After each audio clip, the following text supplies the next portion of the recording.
Mahua. Halo, Assalamualaikum Bang Dula. Waalaikumsalam warahmatullahi wabarakatuh. Kabar sehat pagi hari ini ya? Alhamdulillah sehat. Baik Bang Dula, ini kita menyoroti negeri ini yang setiap pekannya memang ada hal-hal yang harus dievaluasi ya. Karena rakyat ini kan tidak harus diam gitu ketika melihat sesuatu yang nanti bisa merugikan bangsanya.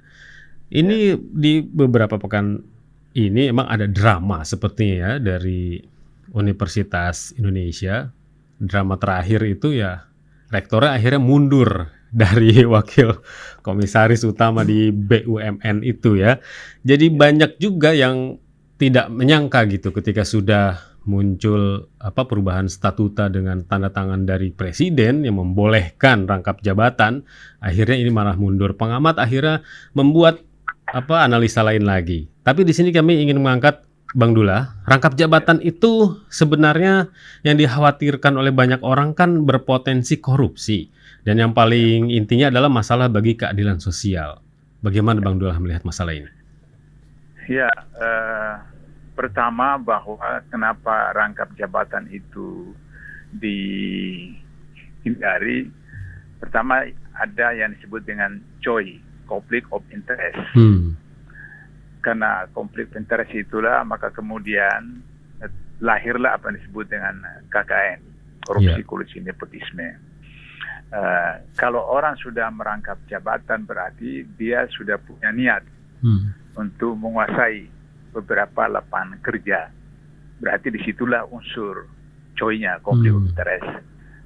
Dia bisa mendapatkan fasilitas dari jabatan A dan juga pada waktu yang sama mendapat fasilitas dari jabatan B.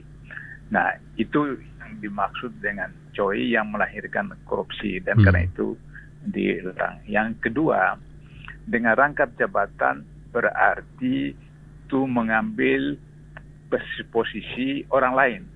Yang orang lain bisa kemudian menduduki jabatan itu, tapi karena dirangkap oleh satu orang maka kehilangan posisi oleh orang lain. Yang ketiga, dalam manajemen usaha yang modern, maka bagaimanapun seseorang tidak fokus pada tugas pokoknya karena dia harus membagi perhatiannya kepada tugas. Maka dengan demikian kinerjanya pasti tidak akan optimal. Itulah sebabnya maka di Indonesia, Human Development Index manusia di Indonesia Asia Tenggara, kita itu ada pada ranking ke-6. Yang pertama Singapura, yang kedua Brunei, yang ketiga Malaysia, yang keempat Thailand, yang kelima Filipina, baru kita yang ke-6 Indonesia. Sehingga kemudian daya saing kita di dunia itu berada pada posisi 118 di dunia. Sangat rendah ya. Nah, itu luar biasa. Sehingga untuk persoalan korupsi internasional, posisi kita itu di bawah Timur Leste. Coba bayangkan, di bawah Timur Leste kita itu. Seperti itu, tahun 2020. Miris. Dari 128 negara yang disurvei, kita itu di bawah Timur Leste. Timur Leste lebih baik dari Indonesia, seperti itu. Padahal dia mantan provinsi kita, seperti itu. Nah, ini karena orang tidak memahami filosofi kenapa tidak boleh rangkap jabatan. Nah, keempat, berarti orang yang melakukan rangkap jabatan itu tidak bermoral, tidak punya integritas, karena dia tahu bahwa dengan 3 hal yang saya katakan tadi itu dia dengan sadar melakukannya, mengambil hak orang lain, kemudian membuat kinerja tidak optimal, dan kemudian melahirkan korupsi baru baik di instansi A maupun instansi B. Persoalannya adalah bahwa siapa yang mengangkat, melantik rektor universitas apapun di Indonesia, ada hampir 50-an universitas rektor Indonesia yang rangkap jabatan begitu, yang kemudian mau mengangkatnya sebagai rektor berangkap dengan komisaris di BUMN. Maka kalau kita bicara tentang proses, karena komisaris di BUMN berarti Menteri BUMN. Tapi Menteri BUMN itu bawahan dari Presiden. Nah, sehingga begitu maka penanggung jawab tertinggi dalam pengelolaan suatu negara khusus untuk Indonesia itu adalah presiden. Mungkin di negara lain seperti Malaysia Perdana Menteri dan seterusnya, tapi Indonesia itu presiden karena kita sistem presidensial. Jadi presiden kepala pemerintahan sekaligus juga kepala negara. Dalam catatan saya 6 tahun ini, presiden yang paling tidak mengerti undang-undang, paling tidak mengerti peraturan, atau mengerti tapi sengaja, itu adalah Jokowi. Seumur hidup saya baru ada kepres yang baru beberapa hari, beberapa waktu beredar, itu dikoreksi. Belum pernah ada kepres yang diralat karena salah ketik, salah buat, dan seterusnya. Kenapa? Karena presiden ini ada orang yang tidak mengerti aturan, atau mengerti tapi sengaja melanggar aturan seperti itu. Kita lihat bagaimana undang-undang Minerba, bagaimana undang-undang COVID-19, bagaimana undang-undang KPK, bagaimana undang-undang Cipta Kerja, yang semua itu melanggar tradisi-tradisi perundang-undangan yang normal di negara-negara modern. Nah, sehingga dengan begitu, maka ini berarti pemberi mandat yang mengangkat itu tidak memahami. Tetapi persoalan yang berikut adalah yang dilantik ini, yang diangkat ini adalah akademisi, profesor, rektor UI. Rektor di Papua misalnya saja itu bermasalah. Apalagi rektor UI, universitas terkemuka di Indonesia, yang dia seorang akademikus, harus mengerti soal integritas, soal manajemen. Sehingga dia harus mengatakan bahwa saya bersedia jadi rektor, tapi saya harus melepaskan jabatan di BUMN, atau sebaliknya.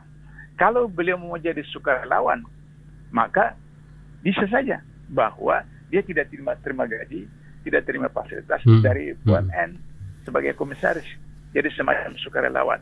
Itu pun tetap saja karena mengambil jatah orang lain yang seharusnya menjadi komisaris di sana. Ini problem serius karena melanda sekian rektor di Indonesia. Banyak berarti ya? Banyak sekali, berapa rektor. Nah, ini yang selalu saya katakan tentang intellectual corruption. Jadi korupsi itu ada yang disebut dengan material corruption, yaitu korupsi yang hasilnya adalah materi. Kemudian yang kedua adalah political corruption, itu korupsi politik melalui perundang-undang, kebijakan, pemilu, pilpres. Dan yang ketiga adalah intellectual corruption, korupsi intelektual. Nah, korupsi intelektual itu korupsi yang dilakukan oleh orang yang punya ilmu, punya pengetahuan, punya data, punya informasi, tapi disembunyikan, dimanipulasi, disalahgunakan untuk kepentingan individu atau golongan tertentu. Nah, apa yang dilakukan oleh rektor UI, rektor yang itu adalah korupsi intelektual, seperti itu. Dan inilah yang menyedihkan buat kita, sehingga wajar saja dari 2005 sampai sekarang, dari 1.200 orang yang ditangkap KPK itu 86% adalah sarjana.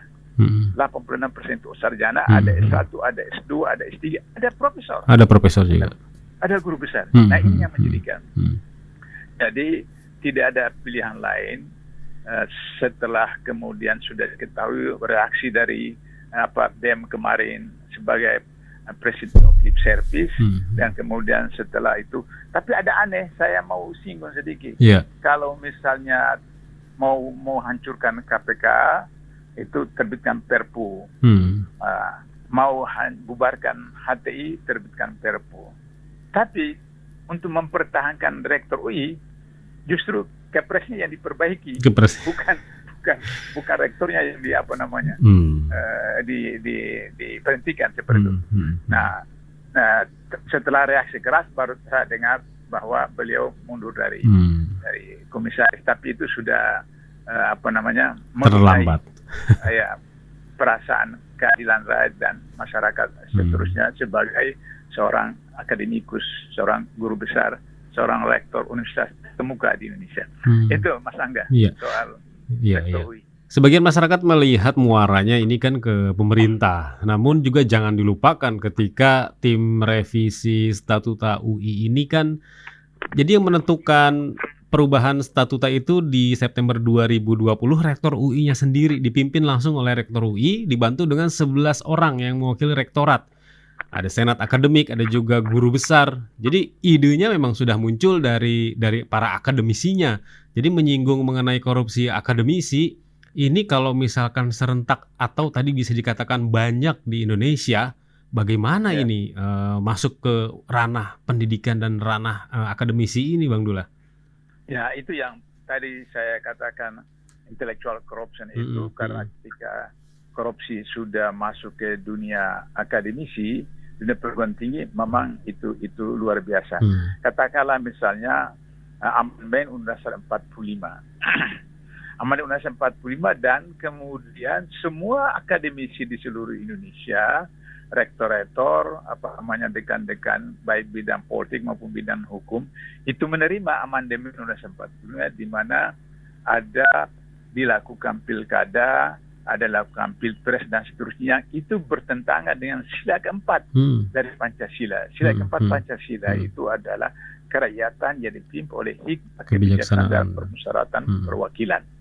Jadi kita memilih wakil. Wakil itu ya bermusyawarah. Itu mhm, seperti waktu Orde Baru itu sila keempat Orde Baru itu seperti demikian. Kita milih anggota MPR, MPR bermusyawarah memilih presiden, wakil presiden. Kita memilih anggota DPRD tingkat 1, mereka bermusyawarah memilih gubernur. Kita milih DPR tingkat 2, mereka bermusyawarah pilih wali kota dan mhm, bupati. mhm, Tapi kemudian ketika amandemen 45 langsung pilpres, kemudian pilkada, seperti bahkan sampai ke pilkades seperti itu, para akademisi semua diam dan seterusnya.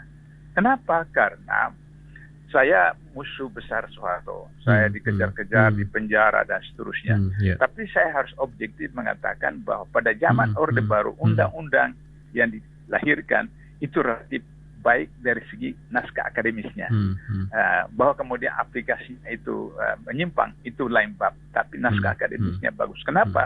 Karena pada waktu Orde Baru, anggota DPR itu bisa profesor, bisa dosen, Iya, bisa guru besar. iya. Mereka jadi anggota DPR, MPR. Sehingga naskah akademisnya itu betul-betul memang ilmiah profesor sesuai dengan disiplin ilmu mereka. Mhm, mhm, Hari ini, zaman reformasi, mhm, mhm, dosen tidak bisa jadi anggota DPR. Kalau mau jadi anggota DPR harus berhenti mhm, dari posisi sebagai PNS atau dosen. mhm, Maka kemudian orang-orang di Komisi 3 atau komisi-komisi lain di DPR itu bukan guru-guru besar, bukan dosen, bukan mhm, profesor. mhm. Mereka sebagian adalah pengusaha, Iya. sebagian adalah pebisnis. Mhm, 200 data-data dari KPK 255 orang dari anggota DPR pusat itu ada pebisnis. mhm, Jadi mhm, orientasinya bisnis, bukan orientasi hukum, bukan orientasi akademisi. mhm, Nah, sehingga akhirnya terjadilah seperti sekarang. mhm. Nah, oleh karena itu, maka selalu saya katakan, untuk memperbaiki kondisi hari ini, kita hanya perlu melakukan 2 perbaikan. Dua Pertama, perbaikan. pendidikan nasional. Mhm, Kedua, bagaimana birokrasi pemerintahan dari pusat daerah. Kalau itu kita perbaiki, berarti insya Allah dalam waktu 25 mhm, tahun, mhm, mhm, negara ini bisa aman. Dan mhm. semua bermula dari pendidikan. Karena dalam Islam, wahyu pertama itu adalah tentang pendidikan. Itu Mas Angga. Iya, iya. Apakah ini juga menjadi sinyalemen bahwa kampus-kampus yang memiliki potensi memberikan masukan dan kritikan kepada pemerintah itu harus terus dibatasi gitu ya. Kebebasan mimbarnya ditahan gitu ya. Lalu kampus sebagai istilahnya kaca pembesar yang netral itu jadi sulit gitu ya. Jadi harus pimpinan ini harus ditanam gitu. Bagaimana menurut Bang Dula? Jadi kita lihat bahwa 2 presiden diturunkan oleh mahasiswa. Hmm, Presiden Soekarno, Presiden Soeharto. Soeharto. Dulu ketika saya masih kuliah, itu ada gium di kampus. Hmm, hmm, Mahasiswa takut sama dosen. hmm, Dosen takut sama dekan. Dekan takut sama rektor. Rektor takut sama menteri. Menteri takut sama presiden. Presiden takut sama mahasiswa.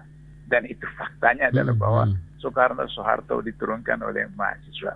Jadi, kalau misalnya pemerintah atau rejim sekarang ini mau melakukan hal yang sama seperti Orde Lama dan Orde Baru, pasti mereka akan juga mengalami nasib yang sama.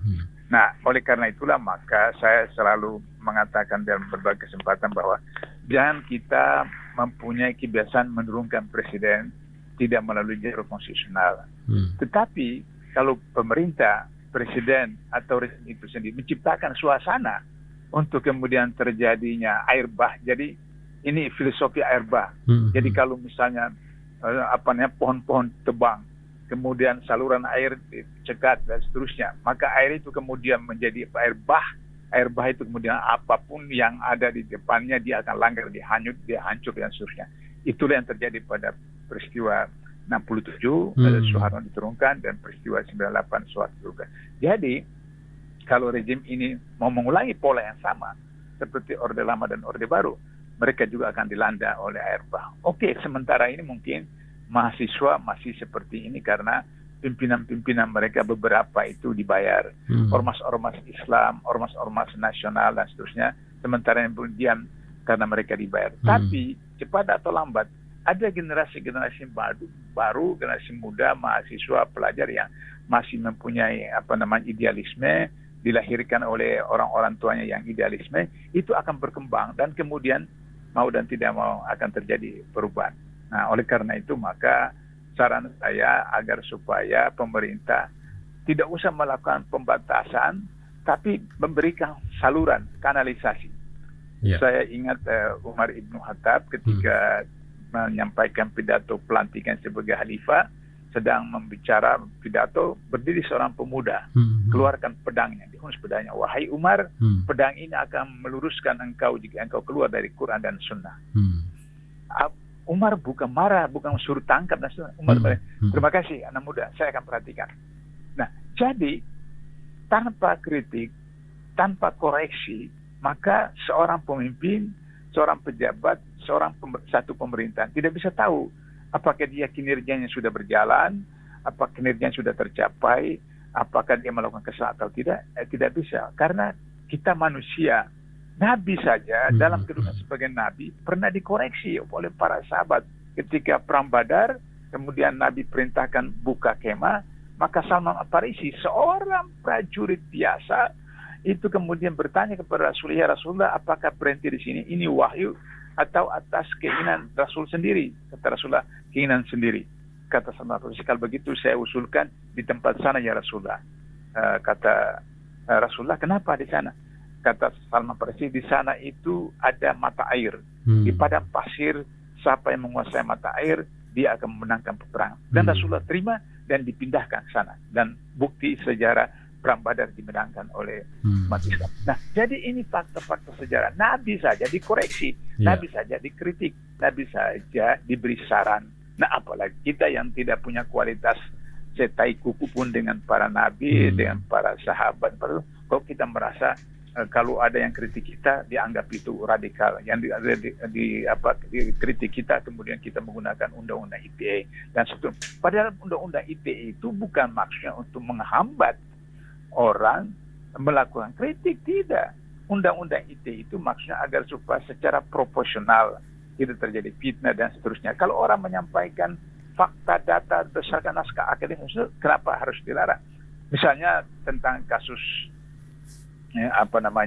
COVID-19. Ketika orang bicara dari sisi akademis, data-data ilmiah, hasil survei, kemudian ada yang ditangkap, ada yang disingkirkan, tapi kemudian dari pihak mereka, meskipun itu bermasalah, katakan vaksin dari Cina yang bermasalah, tetap saja itu bahkan dipaksa untuk dilaksanakan. Itu yang kemudian menjadi masalah seperti hari ini, Mas Angga. Baik.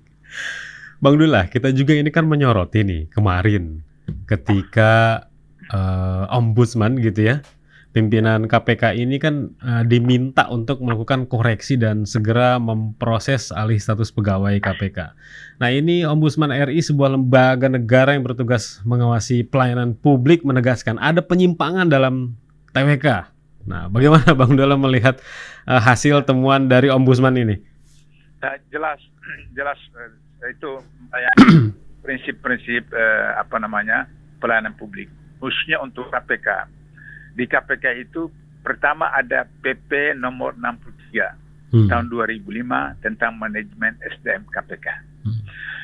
Dalam pelaksanaan manajemen SDM KPK berdasarkan PP 63 tahun 2005 itu ada yang disebut dengan perencanaan SDM, ada yang disebut dengan seleksi pegawai KPK, ada yang disebut dengan pembinaan pegawai KPK, ada yang disebut dengan manajemen kinerja pegawai KPK, ada yang disebut dengan remunerasi pegawai KPK, ada yang disebut dengan hubungan kepegawaian KPK, ada yang disebut dengan PHK, dan yang terakhir audit SDM. Ini sudah ada di dalam PP-nya, ada PP-nya.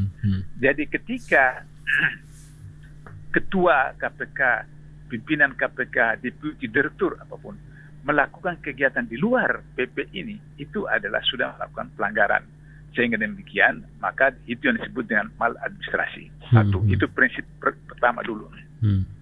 Yang kedua, ketika saya itu koordinator penyusunan SOP KPK tahun 2006 dan selesai tahun 2007. Jadi saya hafal betul bagaimana mekanisme kerja di KPK.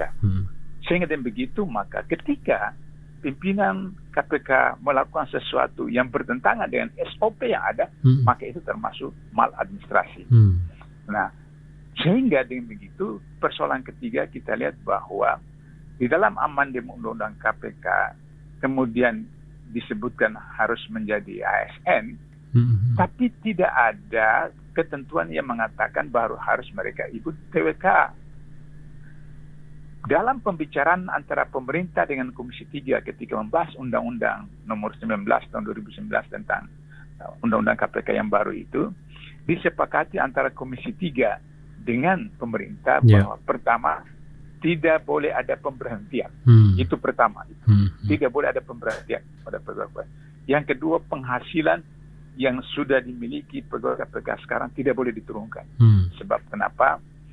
Salah satu penyebab korupsi itu adalah tingkat penghasilan. Jadi tingkat penghasilan. Sementara KPK pegawainya itu gajinya relatif tinggi daripada ASN. Kalau disesuaikan dengan ASN, maka ada persoalan yang akan mempengaruhi mereka sehingga mereka tidak serius dalam pemberantasan korupsi.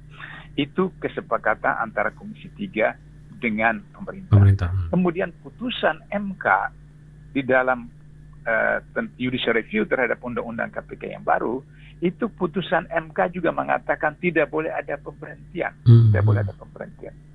Nah sekarang ada pemberhentian 75 orang. Lantas kemudian alasannya apa? Ada TWK. Dasar TWK apa? Tidak ada dasarnya. Hanya disebutkan peralihan.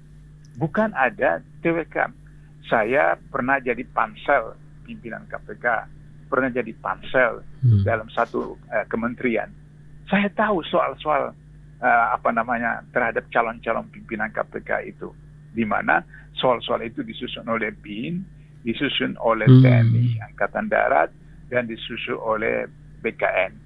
Nah, 2 kali saya pansel, itu saya tidak temukan soal-soal yang seperti yang diajukan dalam TWK sekarang. Misalnya kalau pakai jilbab, buka jilbab, mau enggak?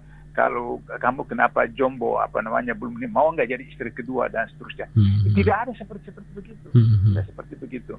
Nah, ternyata bahwa karena ketua BIN sekarang itu adalah musuh dendam daripada KPK, masuklah unsur-unsur seperti itu.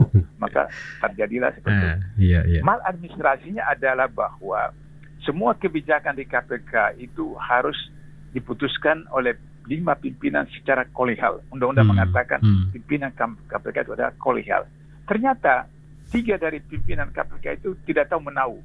Berarti ada maladministrasi. Berarti ini keinginan subjektif dari ketua KPK. Itulah yang ditemukan oleh Ombudsman, maladministrasi. Tidak melalui SOP yang ada di KPK, tidak melalui prosedur yang ada di KPK.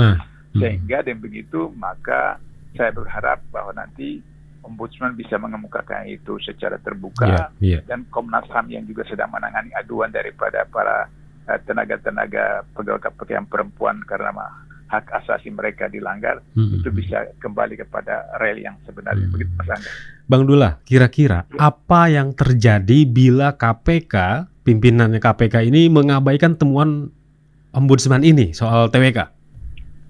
Kalau misalnya itu sudah keluar ketetapan Ombudsman dan pimpinan KPK tidak mengembalikan status 75 orang itu berarti maka kemudian pimpinan KPK dianggap melanggar putusan lembaga negara resmi. Ombudsman itu lembaga negara yang menurut undang-undangnya adalah melakukan pengawasan terhadap layanan publik yang Hmm. dilakukan oleh kementerian lembaga negara. Dengan demikian maka berarti pimpinan KPK melanggar kode etik. Nah, kalau melanggar kode etik, maka ini adalah kali ketiga. Kali ketiga ketua KPK melanggar kode etik, dan menurut ketentuan kalau sudah kali ketiga dipecat.